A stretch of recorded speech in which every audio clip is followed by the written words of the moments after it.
the citta. Citta. A key term in Buddhism. Huh? This is a key term in Buddhism, one you really want to know. You've heard of the word bodhicitta. Yeah. Mother talked about the bodhicitta. And so citta means mind. But it also means spirit, that which is conscious. Now there are three aspects of mind in Buddhism. There are manas, vijnana, and citta. And one is the intellectual part, one is the heart, mind, and one is consciousness. And that which is conscious, citta, is what we're going to talk about today. So this is where we're going to decode the second time Buddhism into something I think you'll like. I hope this will awaken in you a new spark, an angle of truth that you may not have known before. This is due to how well the Theravadins have indoctrinated their bhikkhus and bhikkhunis, monks and nuns, who have so embraced this doctrine that everything else must be understood from this viewpoint if you want to be a real Buddhist. Let's examine the term citta to help us break through the mind bender, or the no soul, no self doctrine, which I consider a false doctrine. And Ken Wheeler helped me out a lot here, so I'm going to actually have him help explain the attributes of the citta, because through the attributes we can understand what the citta is. And I'm going to do, what I did is I did an assembly, and you guys can all have this, all the 7. I'm going to have it in a PDF format. But it's got all the designations. I put a summary on the top and then Ken Wheeler's research on the bottom. And I put it in an order that made more sense for us as keepers of the flame.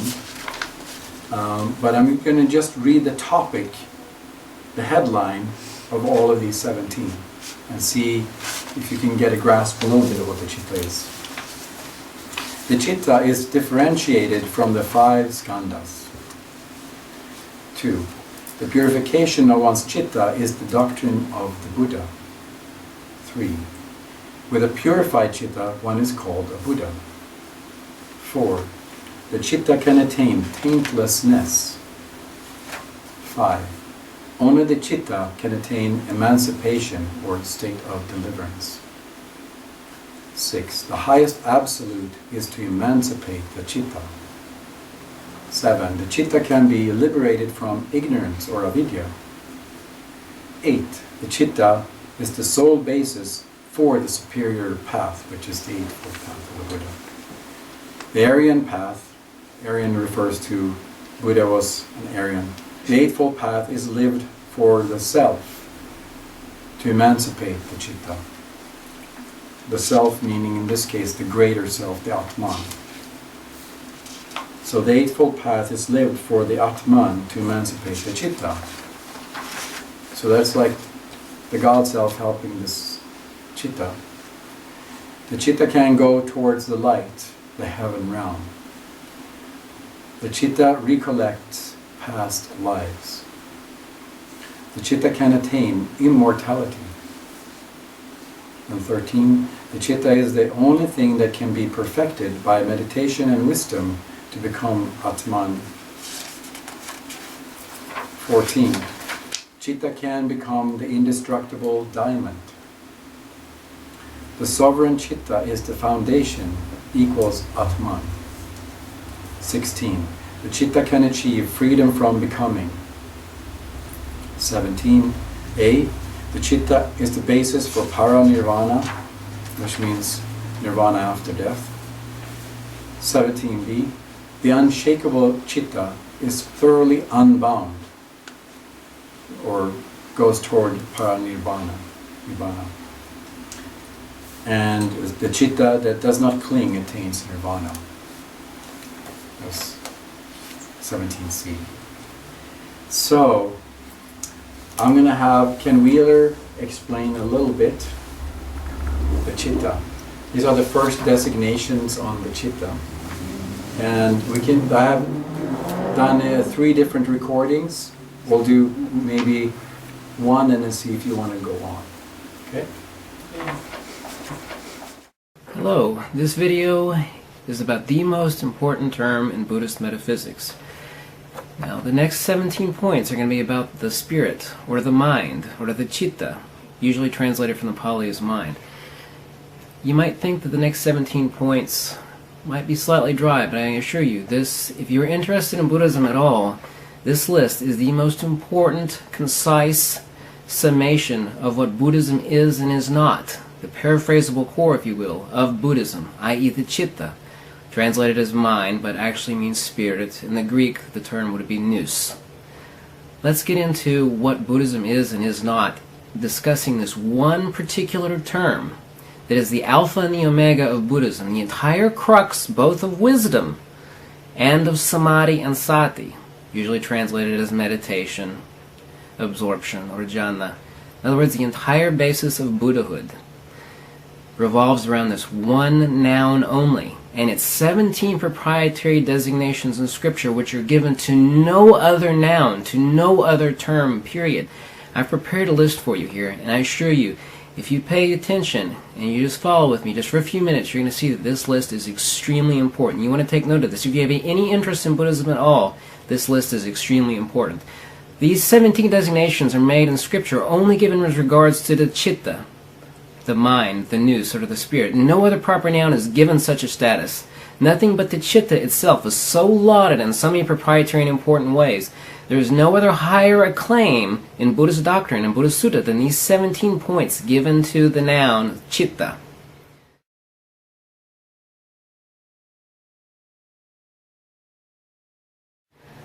The purification of one's own citta. This is meant the doctrine of the Buddha, Buddha Sasana, Decoding 2.49. How important is that? Nothing else is so deemed in Scripture other than the citta.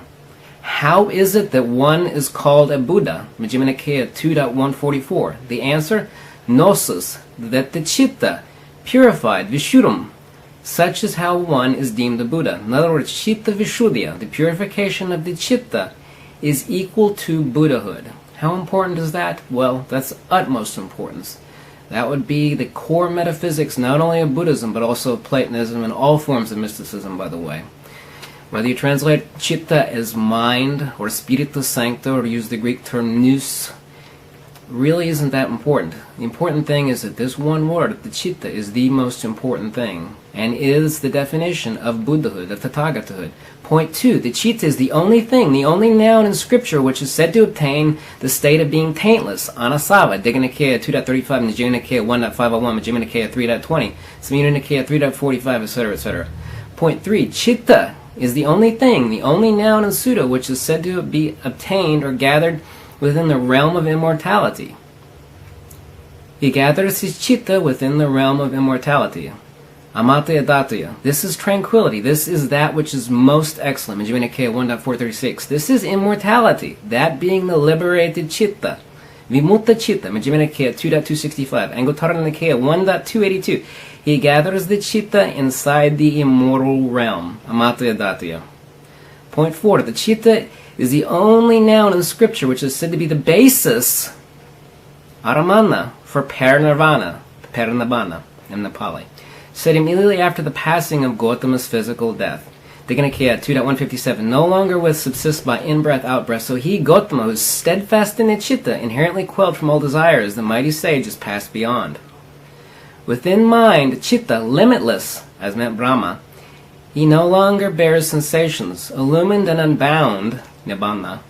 His citta is definitely ahu, liberated, vimutta. The taintless, anasava citta is equal to parinibbana, right there in Decoding 2.157 as well as countless other passages. Samyutta Nikaya 3.45, the citta being so liberated and arisen from defilements, one is fixed in the soul as liberation.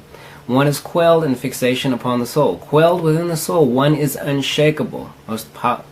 Most important adjective, attribute given to any noun in Sutta, unshakable. So being unshakable, the very soul, one is thoroughly unbound, parinibbana. This said, the liberated citta, which does not cling, means nibbana. How important is that? Majjhima Nikaya 2, Arakara 4.68. In other words, nibbana is equal to the vimutta citta. There are countless such passages.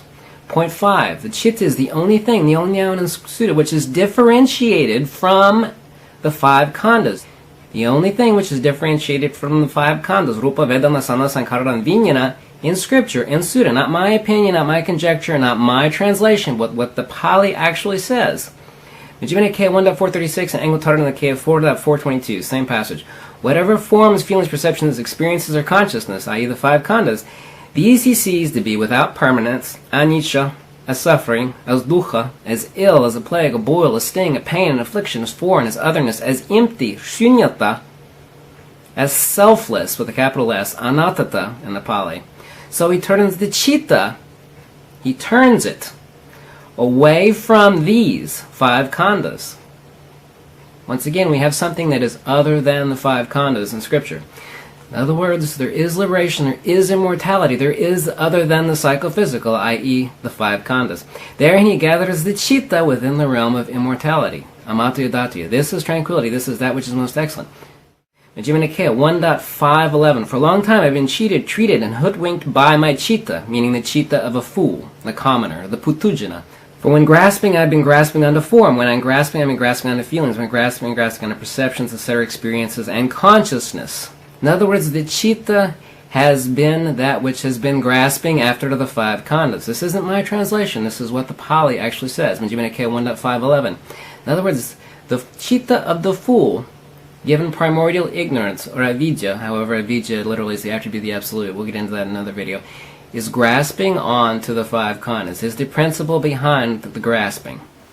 Well, Oh my God, it's better to Very, very fast, right? Yeah. So he was telling us that in the end there, the khandhas, or the skandhas, he turns away from the khandhas, because as a fool, the human consciousness turns to the khandhas and creates karma for itself, right? So it lives in this world of sensation. And when you turn the chitta away from the khandhas, you can attain taintlessness, the immortality, immortality and all that. nirvana, liberation, purification. So the chitta, what do you think another better translation for the chitta would be? Ascension. The Higher chitta. mental body, because it's so similar to the Christ mind. the consciousness. It is. It can go I would actually describe it as soul, Oh, the soul. because the soul can be hoodwinked. The Christ can never be hoodwinked. It speaks about the immortality, nirvana, liberation, right? That's what it said. But he says it's The soul is or like it's, how do I say it? It takes impressions from the Christ self and impressions from the human self in the world. So it can go one direction or the other. So the chitta means, and bodhicitta means the awakened mind. And that's what Mother talks about in the Bodhidharma and the Bodhisattva teachings. And so the bodhicitta is the awakened mind that we want to experience. And we can do that daily. We can have our aha moments. Actually, I have a funny story. When I was in my 20s, I went to this seminar. It was a weekend of Zen Buddhism. And so they instruct us to sit on a pillow, face a wall, keep your eyes half open, and just stare at it and have nothing, emptiness in your consciousness. No feeling nor thoughts. When they pass, just let them go and don't attach to them. And so after 3 hours of that, he said, when you get tired, I'll come and I have this little stick here and I slap it on your shoulder because there's a nerve center here and one here. I'll come and slap you once you start falling asleep, or if you want it. And you might experience one of those aha moments. I said, oh, cool. I want an aha moment. So I went and sat there for about 3 hours and starting to doze over. And he was seeing it. Without knowing it, he came from behind and went, wham! And wham! And it's like, oh! Aha moment. Oh my God, I'm having an aha moment. I really don't want to do this anymore. I had So those that was the moments end of that too. seminar for me. Oh boy. That's something. Everybody would fall asleep when Yeah. the monks come and Yeah. Well, Rinpoche. Bodhicitta achieved, Bodhidharma achieved enlightenment that way. He even cut off his eyelids. I mean, he was pretty extreme. And that was our own beloved Lanello, right? Oh yeah, He was he brought Buddhism into China and also started martial arts. Initiated martial arts Which life again? as Bodhidharma. Bodhidharma was Lanello's name. Oh, it was Mark his name? Prophet's name. Bodhidharma. It was Bodhidharma. Oh, wow. I didn't know. Yeah, I have the video on that. Shaolin. Yeah, Shaolin. So when I started Kung Fu, I went to the Shaolin teachings, of course. The masters said, hey, let's create this fight for Johan and have him, get all upset over these people taking his money. And then he'll want to go into learning martial arts. And then he'll see the yin-yang symbol, and then he'll pick up the Tao Te Ching, and off we go. The masters are smart. They are. Renew your karma. Or could be. So that's Ken Wheeler. I mean, he's got 4 more of those. If you want to hear one more session or not, there's another 4 of them. Interesting. Maybe one more. One more? Okay. Let me put it into different mode here. When you talk about the citta, it's like, you say it's like the soul, but it's almost like the soul's perfected itself so that marriage with the Christ is taking place. No, it says the citta can be emancipated. The citta can be purified. The Christ doesn't need to be purified. It's already. But I'm talking about the soul with having completing the marriage with the Christ that we are looking forward to. It seems that has taken place with every little thing that's been said. It seems to be. He was saying the citta can be hoodwinked by the carnal mind. Right. So the citta can go to the left or to the right, but it can be emancipated. It can be turned toward the skandhas or the khandhas, and then goes into the world of sensation and lives that world and that lifestyle. Or it can turn its citta, away from the skandhas, and then achieve bodhicitta and nirvana. So I decoded. That's my decoding is. It's the heart mind. They call the citta, as a translation, the heart mind, the emotive side of mind that is both desire and volition or free will. So if you think about it, the mind being a threefold action, that would be the pink flame.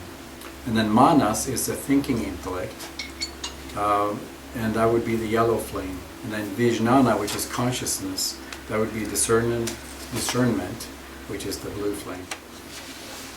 So when referred to as the 3-in-1, they appear to be the threefold flame consciousness of spirit, of the logos, the soul, that with its divine spark. That's my interpretation.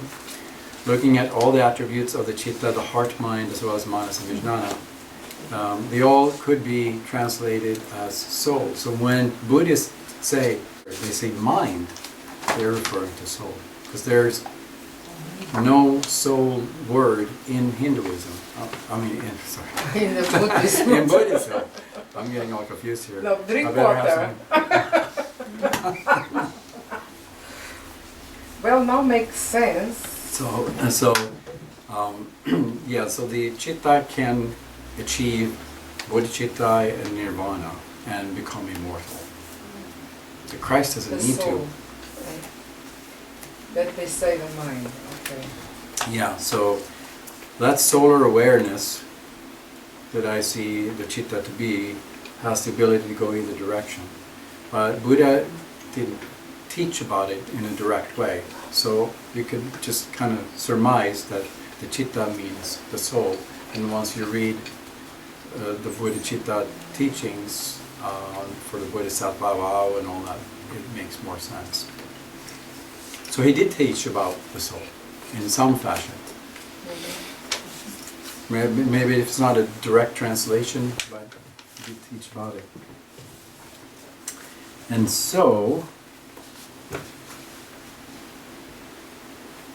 let's see if I can do this with duplicate slideshow and I can stop this. Point 6. The citta is the only thing which is said to be perfected by samadhi and panna, wisdom. Steadfast in the soul means one is supremely fixed within the citta.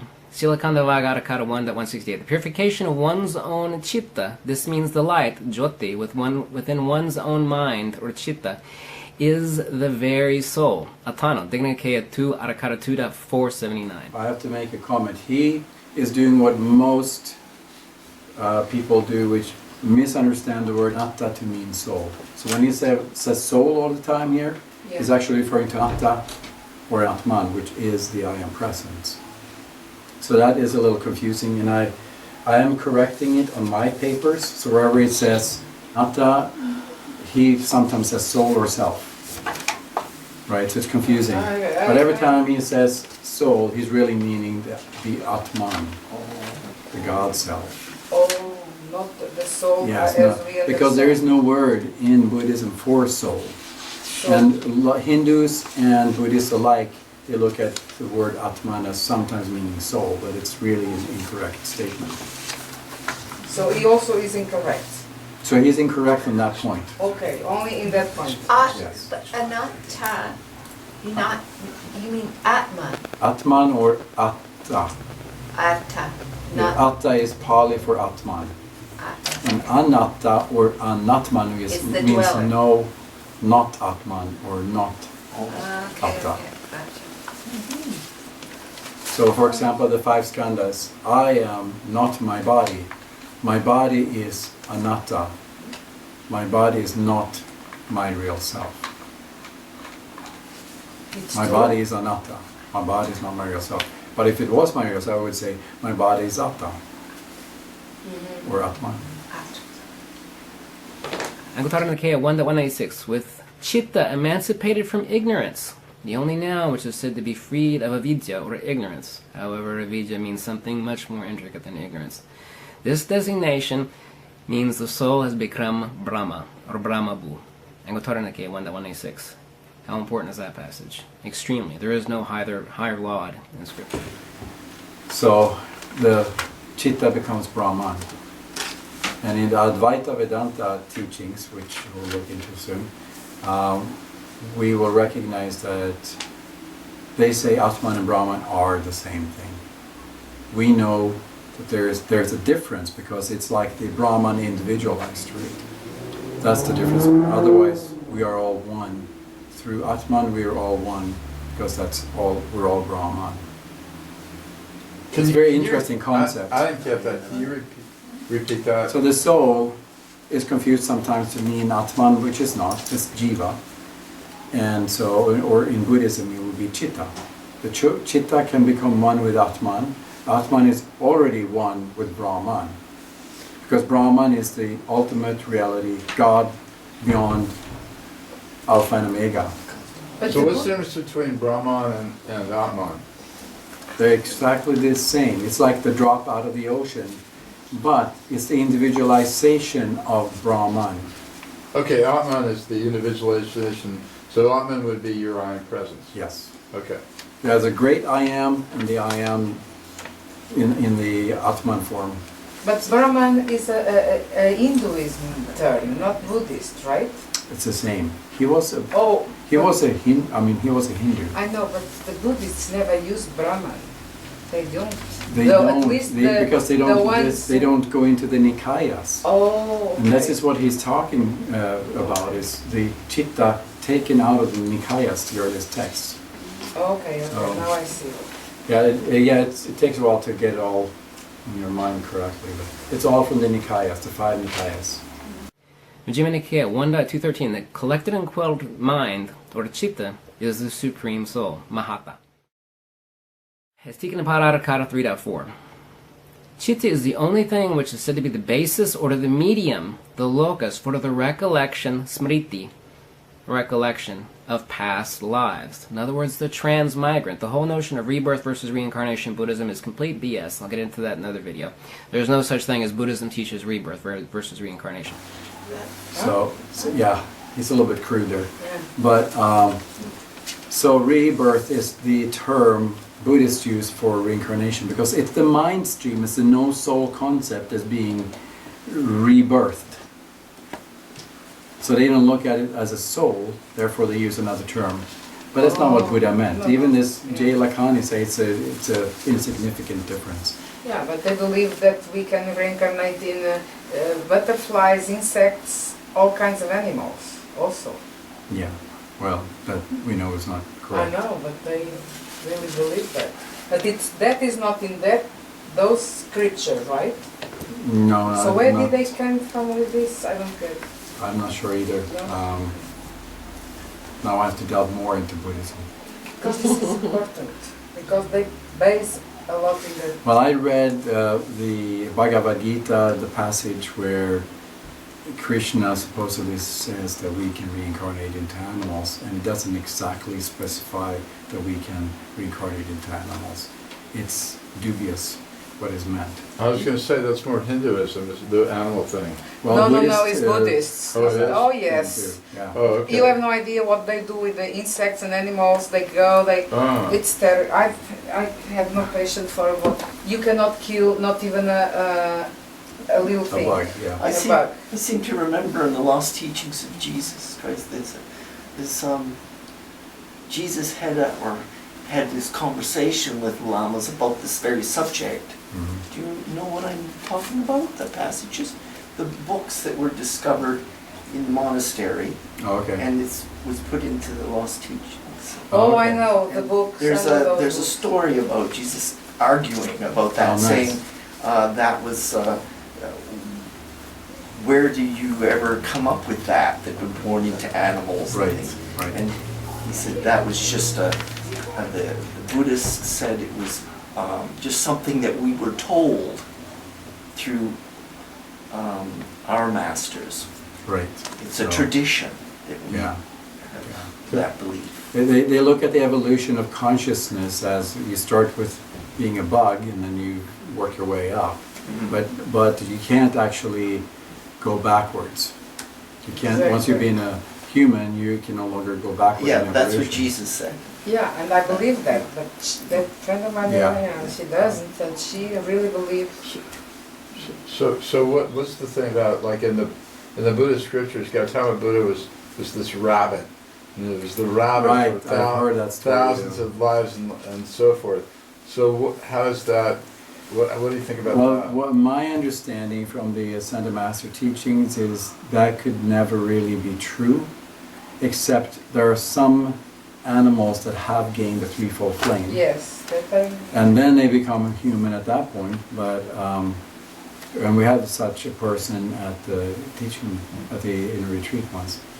And that's Like I said, because it was a gnome. they had elementals in Yeah. the animals, right? Yeah, Right. like in the... Well, Uh, what the problem is, we have as a Atman, as an I am present with a soul, for us to work out our karma, we have to have conscious awareness. And animals they're more instinctually aware. They're not conscious like we are. So it's a different evolution. And it would be an atrocity for, the way I think, for the Atman to have to be in a body where it can't express itself at all, hardly has any free will. It's free will to a very Yeah, but they small believe degree. that is when we create the karma, that we are already in a state of animal in this world, and so that's why then we, in the next life, we go to that world of the animals. Yeah, I mean, the Buddhists think you can go back and forth and all that, okay. but that's a discussion for another time. Yeah, I know. The only noun in Buddhism, in scripture, which is said to be the basis, the core nexus, the locus of recollection of past lives, is the citta. He directs the citta to the recollection of past lives. Decoding 1.181. There are countless passages such as this. I don't need to go on. Point 9. Citta is the only thing which is compared to an indestructible diamond. Decoding 1.124. What follows is a being who has a diamond mind. Vajita Puma Citta. That one who has destroyed taints, anasava, and has both liberated citta and is liberated by wisdom. That is citta vimutta and panna vimutta, the two types of liberation spoken of not only in Buddhism, but also spoken of in Advaita Vedanta and the Upanishads, which would be Nirguna Brahma and Saguna Brahma. or in the Pali, is Anupitisanabanna and Saupitisanabanna. That's a point for another video. The two types of liberation. Just as there's nothing which a diamond cannot cut, be it a stone or gem, the diamond to citta is referred to as that which is made perfect by wisdom and samadhi. Point 10. The entire Arya-Atanyika Magga, i.e. the Aryan Eightfold Path, is itself said to be both being and it ends with the citta as its basis. Majjhima Nikaya 1.197. Followers of Brahma life does not live for Brahmacharya, by the way, meaning the path followed by Gautama's Arahas and Bhikkhu and Bhikkhunis. It does not live for the sake of gains, honors, or acclaim, nor does it live for the virtuousness, nor absorption, nor the gnosis and insight. This Brahma life, this Brahmacharya, is lived for the sole, preeminent purpose of emancipation of the citta alone, which is has as this path the liberation of the citta as the quintessential final core. Unquote. Majjhima Nikaya 1.197. How important is that? That, on a level of 1 to 10, is a 20 when it comes to importance in Buddhist metaphysics. That scores a 20 on a level of 1 to 10. You understand? Are you following me here? Majjhima Nikaya 1.301. What is samadhi? I.e. the culmination of the entire Arya-Atanyika Magga, entire Aryan Eightfold Path. Samadhi, friends, is for making the citta sovereign.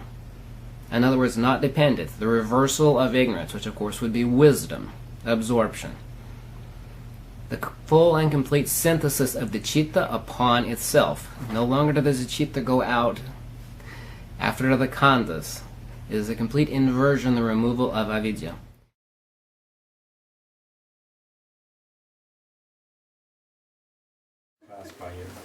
Here's Mother. Gautama Buddha has told us, you can be me, and I can be you, right where you are.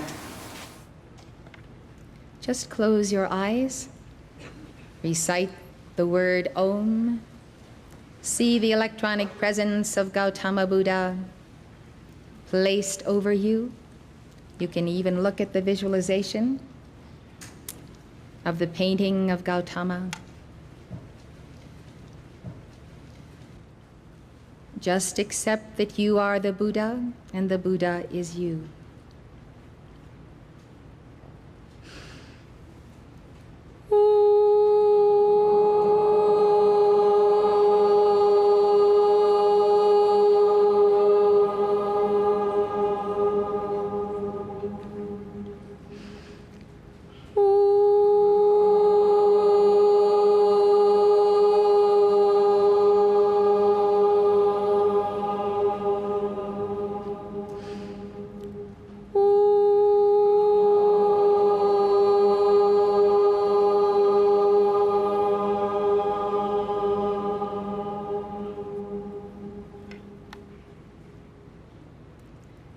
Now take in these teachings as you maintain the visualization of yourself inside the Buddha. You have the seed of Buddha right inside of you, and because you have it, you have the potential to become the Buddha. Gautama taught this same message when he walked the earth. He was the embodied Buddha in the 6th century BC. Sprinkled throughout the Mahayana scriptures is Gautama's teaching that all beings have the essence of Buddhahood. This essence or seed has also been called the Buddha nature. We read in one Buddhist text, there exists in each living being the potential for attaining Buddhahood, called the Buddha essence, the legacy abiding within. Another text attributed to Lord Maitreya speaks of this essence or seed. The road to Buddhahood is open to all. At all times have all living beings the seed of Buddhahood in them. After Gautama Buddha attained enlightenment under the Bo tree, he traveled throughout India for 45 years, preaching his doctrine of the Four Noble Truths, the Eightfold Path, and the Middle Way. He taught his disciples to likewise devote themselves to spreading the doctrine in order to liberate souls that they might realize the Buddha nature within. In Mahayana Buddhism, this is called the Bodhisattva ideal. It is the ideal path for you and me.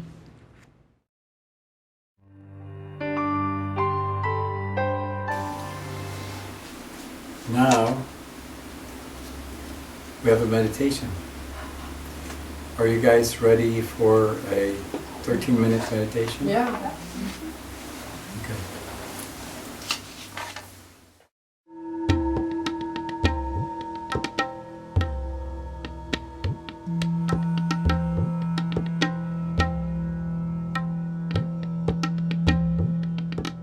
Decoding Buddhism.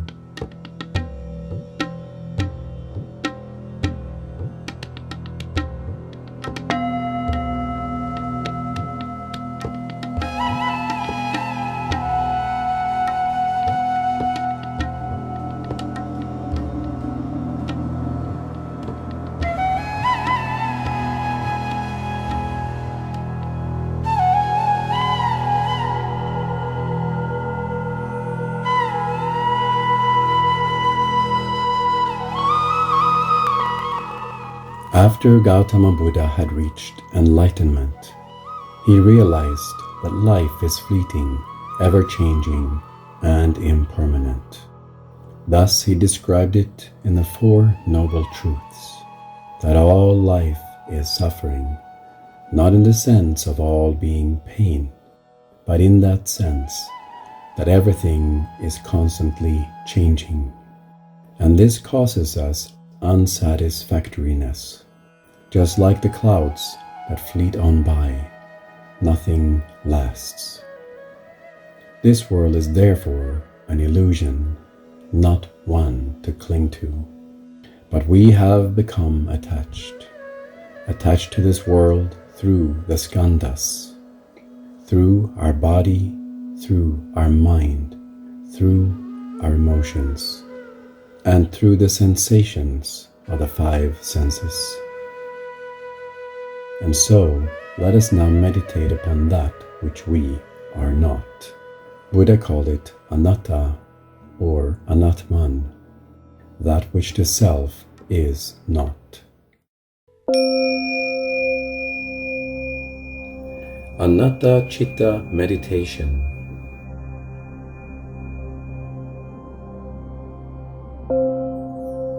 This body I wear with the five sense organs, this body most certainly must be me, as I identify with it so much and with the physical world I see as my reality. But no, this body and these sense organs are anatta. They are not the self, not myself. However, my thoughts and my perceptions must be my very own because I think, therefore I am. I must be this intellect, all that my mind perceives in my reasoning mind, right? And that part of me that keeps me on the path by constantly self-correcting, being a good student of the masters and a good person. Am I not that? Now, I step outside of my thoughts and perceptions, observing them as they enter my consciousness. I see how they get labeled. For example, my ear is itching. I smell good tasting food. I hear Vivaldi on the radio. I feel happy or lonely, etc. I stop myself from labeling and cataloging them and just let go. I observe my thoughts like a stranger watching them as clouds floating by. This consciousness is part of the body, part of my senses, and enmeshed with them so strongly that I think I am them. But I am not these thoughts. They are anatta. These thoughts and perceptions are not my real self. Okay then, how about my feelings, my desires, my longings? Don't they help me experience this world? They make me who I am, unique and special. I observe how they grab hold of me and move me to act. I also notice how they change all the time, an endless stream of new sensations. What I wanted yesteryear or 20 minutes ago, I no longer desire, an endless stream of wishes that never arrive at satisfaction. They appear strong but are fleeting like my thoughts. I am not them. They come and they go, but they are also anatta. My desires are not my true self. This persona, my ego of uniqueness, this, I am sure, is me. I have developed it, so it must be real, right? And my memories are most certainly mine. I own them. They are my special memories of the life I lived and the life I will live. But what if I should forget them? Do I then not exist?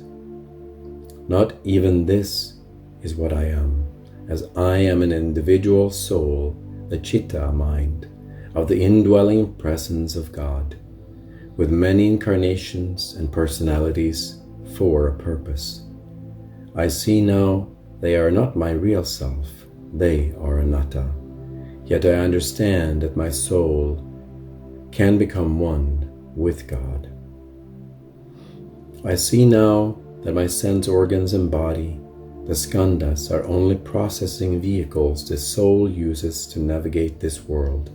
My skandhas, even though they are temporary, allow God's life force to enter and act through them, through me, and they help me to serve and gain good karmas while I'll figure out my reason for being. Buddha said, "This material universe is an illusion. Yet beyond the veil of the material universe, beyond the body, my senses and experiences, there is a spiritual and ultimate reality outside of time and space that I can reach. It's called Brahman. I can become one with Brahman through my Atman, which is my spirit, my I am presence, my God self. Today I am freeing myself just a little bit more from being attached to my body, to my thoughts and feelings, and to my personality. I now realize I am a soul that can survive death through reincarnation until I achieve immortality. My goal this day is to perfect my soul just a little more and balance my karma while I'm at it. In this moment, I will be mindful of the 4 Brahma Viharas, the sublime attitudes. Today I am loving kindness, of goodwill, and I extend my love towards myself and all others. Today I am compassion, of empathic love for others. I understand the suffering of the world, and I extend my compassionate heart and service to those who suffer. Today I am empathetic joy. I unselfishly rejoice when others experience success, happiness, abundance, and all good things. I feel joy because others are happy, even if I did not contribute to it. Today, I am equanimity, of inner peace and even-minded serenity. I am not moved by outer circumstances, and I treat everyone impartially and every circumstance and event with non-attachment and balance.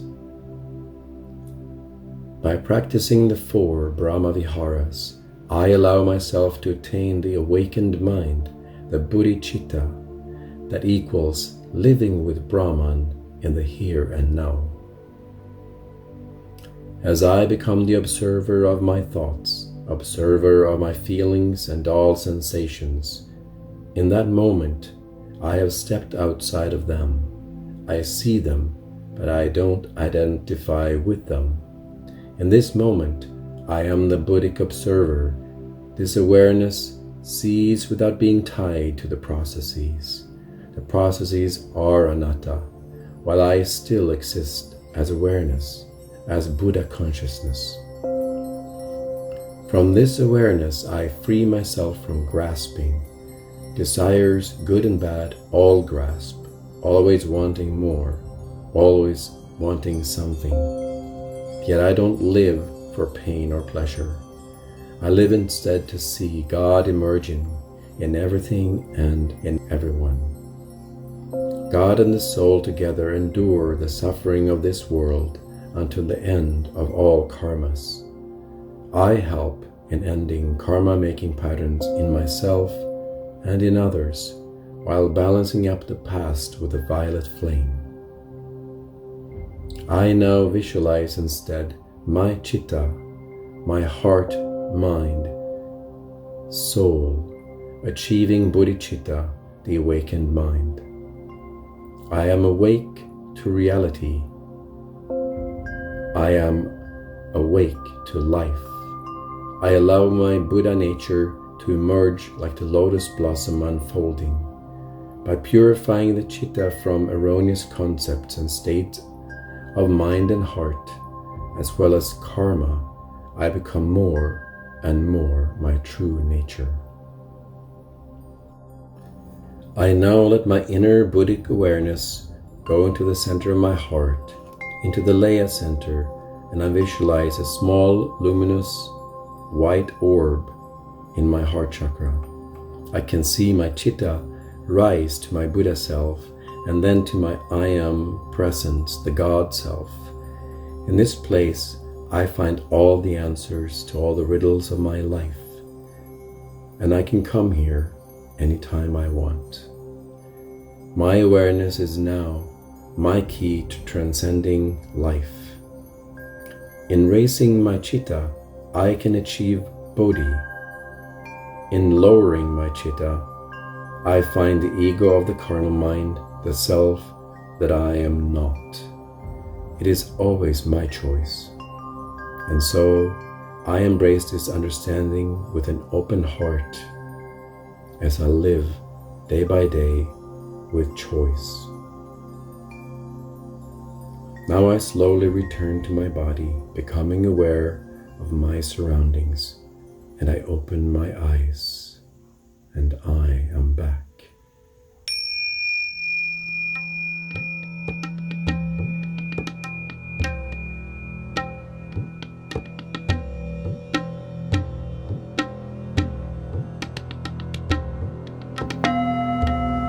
Namaste.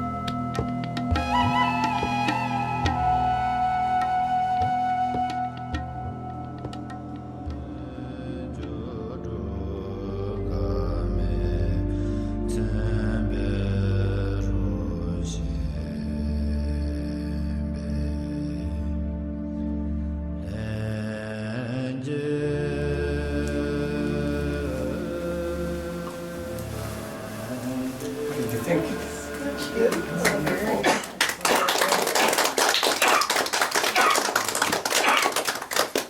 It took me a few months to make that one. Sorry, what did you say? It took me a few months gathering videos and doing voiceover and video editing. It's a lot of fun. Very nice. Yeah. Let's decode the citta mind to mean soul, and then see how the attributes of the citta work with the Ascended Master teachings on the soul. The soul or citta is the only thing differentiated from the 5 skandhas. The soul or citta is therefore not the body, not the feelings and sensations, not the perceptions, not the karmic formations and experiences, and not the clinging thoughts of the human ego. The soul or citta can be purified. We know the soul is not pure as it has lived many lifetimes and adapted to the human ego, but the soul or citta can be purified, and thus it can attain to Buddhahood. This is the goal for the soul or the citta, to achieve bodhicitta, the awakened soul, the awakened citta mind. Soul or chitta can be liberated from avidya or primordial ignorance. The soul or chitta can attain taintlessness. With a purified soul or chitta, one is called a Buddha. The soul or chitta can go towards the light, the heaven realm. The soul or chitta can recollect past lives. It remembers on a soul level. The soul or chitta can attain immortality. The soul is mortal in a temporal state, but it has the potential to become one with a Buddha or Atman. That is what the soul's journey is all about, and once it attains that state, it has become immortal. The soul or chitta can be perfected and become one with Atman, the I Am Presence we call the God Self. Once the soul or chitta does not cling or grasp for the 5 skandhas, it has become one with Atman. It has achieved freedom from becoming, no more reincarnating. This state is called paranirvana, or the ascension in the light. This happens when all negative karmas have been balanced. To not cling means to no longer have inordinate desires that cause attachment karma, or karma that attaches the soul to this physical plane of existence. All that stands between you and your paranirvana experience is in essence your negative clinging karmas. When you stop making negative karmas and balance up the past, paranirvana is your next step in evolution.